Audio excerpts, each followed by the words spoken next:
Well, hello plant lovers. It is Matthew in Melbourne welcoming you to my channel. Thank you very much for finding me in the crowded YouTube world. Now, if you're interested, I grow cool, cold, intermediate orchids here in Melbourne, Australia without any equipment, which can sometimes be a parlous game. So, plant lovers, if that is of any interest to you, do hit subscribe. I post every week. My journey is an amateur one, so join me if you too want to avoid the mistakes that I've already made. But today, plant lovers, no mistakes. Well, perhaps. Who knows what's inside the box? Because today, two unboxings. There's only, I think, one orchid in each, and two new plants because I have been to an orchid fair and I've been shopping. Okay, let us begin at the very beginning, as Julie Andrews said, and a big shout out to the Geelong Orchid Group who had an exhibition and plant sale this weekend, and I hot-footed it down to Geelong, which is over an hour's drive. So I was committed and I met some lovely people who watched the channel. So thank you very much for watching. And there was a great exhibition of flowering orchids, which was amazing, but more importantly, plant sales. And yes, I shopped. So I know it might seem as though this is not the case, but I actually don't buy that many orchids anymore. I'm, at the gunnels, as it were, and about to move, well, in a year. So it's got to be something that kind of sings to me that's a little different. So I've got two things here that really did. Let's have a look at number one, which is another Sylogeny, but this one is Sylogeny Tormentosa. Now, reading about this Sylogeny, you would think, ooh, that sounds like a hot grower to me. It is from Malaysia, Borneo, Sumatra and Java, but a high altitude orchid. So up in the montane forests at high altitudes where it does get cool nighttime winter minimums, which means it could be perfect for my climate. So the Himalayan Sylogenies do really well for me outside all year, and I'll link that video. I've got a whole playlist actually. So this one, I am very keen to give a good Aussie go. Now, the flowers are also slightly different. It actually has more of a pendulous sequential raceme and up to 20 to 30 blooms on each one. So quite pendant-like and lots of blooms, which don't last a long time individually, but looks quite dramatic. So I'm really excited to see what happens to this one. I am going to get one of those beautiful small baskets, which I have bought before, which are much smaller than the normal hanging basket you can find, and pot this one up in spring when the weather is a little bit nicer. It is freezing at the moment in Melbourne. So there we are, Sylogeny Tormentosa. And just to give you context, this was 20 Australian dollars. And I think it just goes to show one of the many reasons why you should either join an orchid club or find out through their websites what they're doing, because it's so great to meet the growers in your area to find out what their tricks and tips are. This can be grown cold, i.e. outside without any greenhouses or conditioners that you might need for more tropical orchids, and that's how I grow things without any equipment. So this one is for me. Okay. Next cab off the rank is this, which just looks like a Cattleya, which I have no luck with, but plant lovers, it is not. It is, and this is one of those orchids that's laboured under many a name change. So the tag says it is Schomburgkia, bowringiana, Splendida, bow. But it is now Laelianthe, Splendida, bow. So its name has changed. It is a primary hybrid between two different types of orchids, and perhaps from its new name you can guess what they are, Laelia and Laelianthe, which actually looks very Cattleya-like. Now the flowers of these look, how do you describe them? They actually look a little bit like those New Guinea dendrobiums, so more octopusy-like, not like your average Cattleya sort of blooms.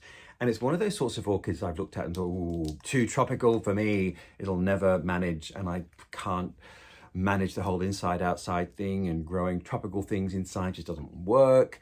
Anyway, again, one of the great reasons why you too should join an orchid club and go to their plant sales is that I met the grower who said, I grow it outside cold, which in Melbourne means it's outside undercover but with no heating. So it's not in a greenhouse. It's essentially protected from the winter rain, but it is getting winter nighttime minimums.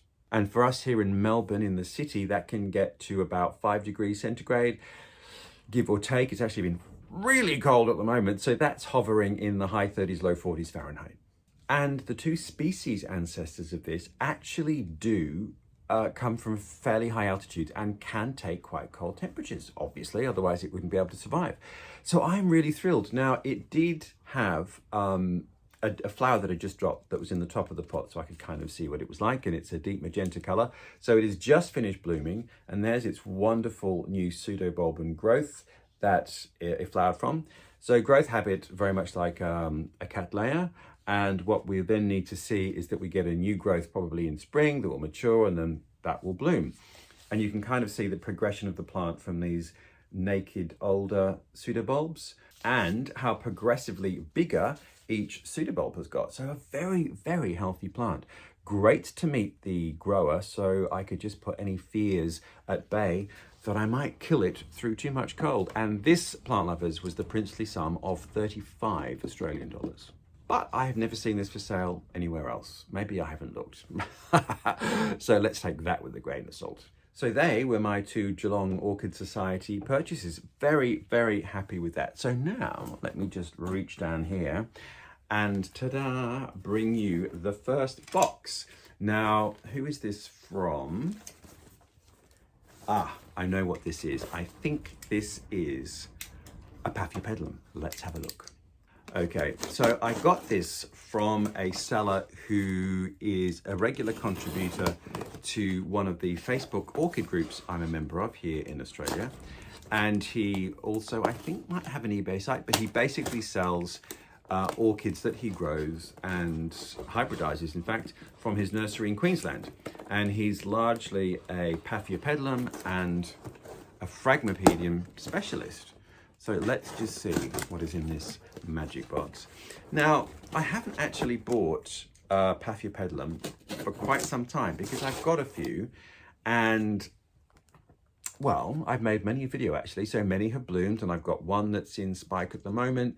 My fabulous yellow one, Duo du Citron, is still hanging on to its last flower, and that plant began blooming, months ago, more than 6 months ago, and it is now June, winter. So amazing bang for buck. So there we go. There is our plant looking fabulous. And let me just remove the packing and chop it out of its incarceration. Okay, there we go. Last bit of tape.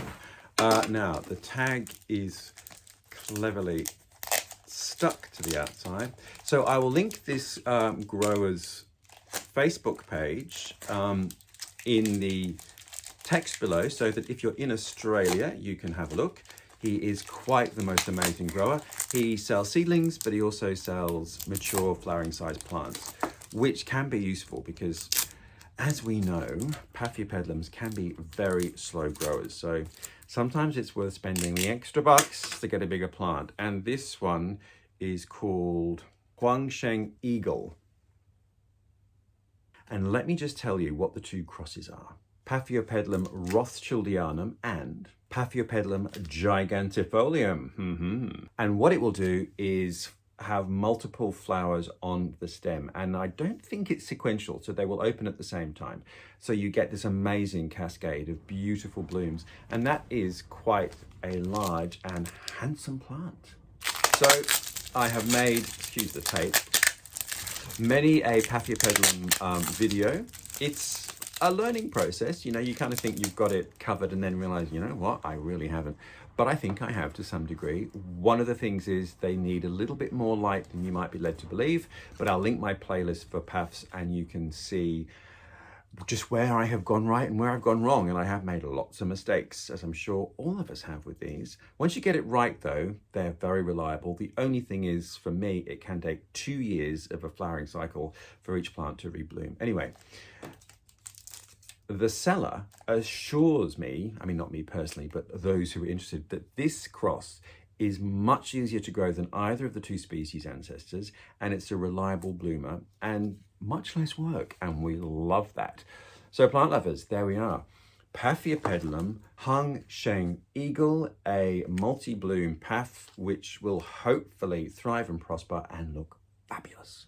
Now, I won't do anything with this until spring. I will give it a little watering with a seaweed-based tonic just to help it overcome the trauma of shipping, but I wouldn't begin to repot it until the weather was warmer, and I might even not. It will probably be fine, given that he's such a fantastic grower. So this one might just stay where it is for a whole nother growth cycle. Okay, are we ready for number 2 box. Okey Doke, here we are. Now this one, I may have actually forgotten what I ordered, which is a terrible admission, but let's see what we have got going on here. These 2 came from eBay, and in Australia, eBay is a great source of orchids because a lot of smaller professional growers only have eBay stores. And once you kind of know who they are, you can be really sure of the quality and the condition of the plants you're getting. So I know in some places eBay might not be the most reliable of places to buy orchids, but here in Australia, for me anyway, it certainly has been a great source. And I tend not to bid. I like the buy it now option because, yeah, you can just get a bit mad. Oh my goodness, something is in spikes. Look at that. Wow. Oh, I know what this is now. So you might well remember, look at this lovely little, it's like, I don't know, presentation case for a Barbie. I have gone on a bit of a holcoglossum binge, and I will link the many videos. I'll link the playlist below and above. And holcoglossums just do really well in my climate. Now, a lot of them have been crossed with Vandas to create more interesting plants and sometimes fragrance. And this is one of those crosses. And before I de-inter it, let me show you the label. So this baby is a cross between Vanda, jennae and holcoglossum.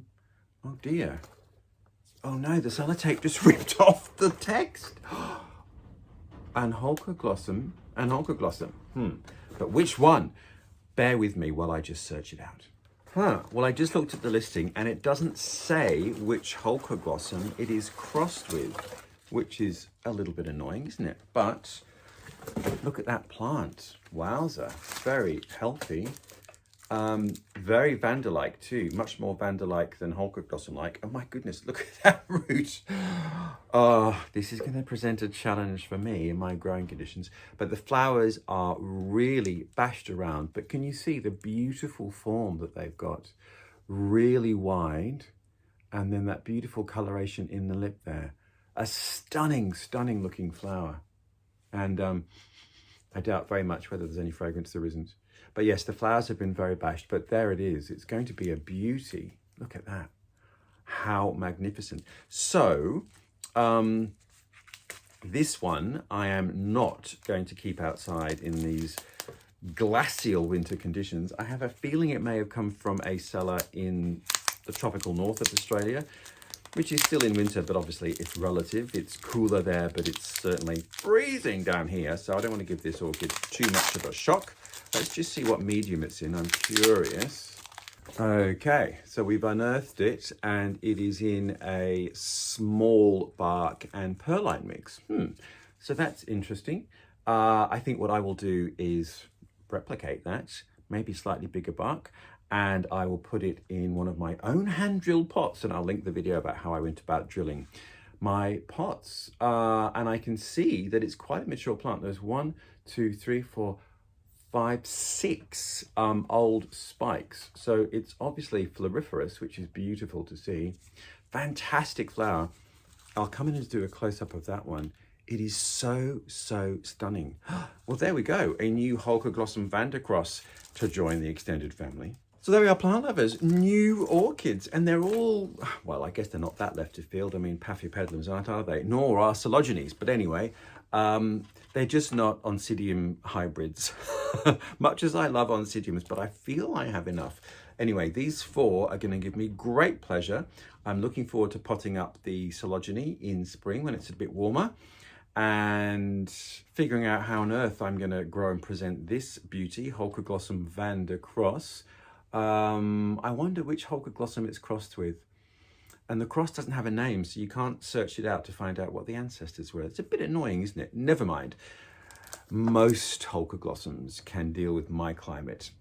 So there we are. The moral of the story is, in Australia, don't be afraid of eBay sellers. And wherever you are in the world, try and find your local orchid societies. And if you don't join them, at least stalk them online. They often have Facebook groups, and find out when their selling events are, because you will find plants that you can't find anywhere else, and you'll also find out how the grower is growing them in your area, which can give you great tips. So I would never have thought of growing this plant outside. I just didn't think I could grow it without a greenhouse. So I'm thrilled to find out I can, and now I've got to try and find room for these four, but let's cross that bridge when we get to it. So plant lovers, many, many thanks for watching on this freezing morning here in Melbourne, Australia, where it is not sunny today. But wherever you are, I hope the sun is shining on your orchids, that all is well, and I look very much forward to seeing you next week on Friday with a continuing amateur update. Until then, see you later.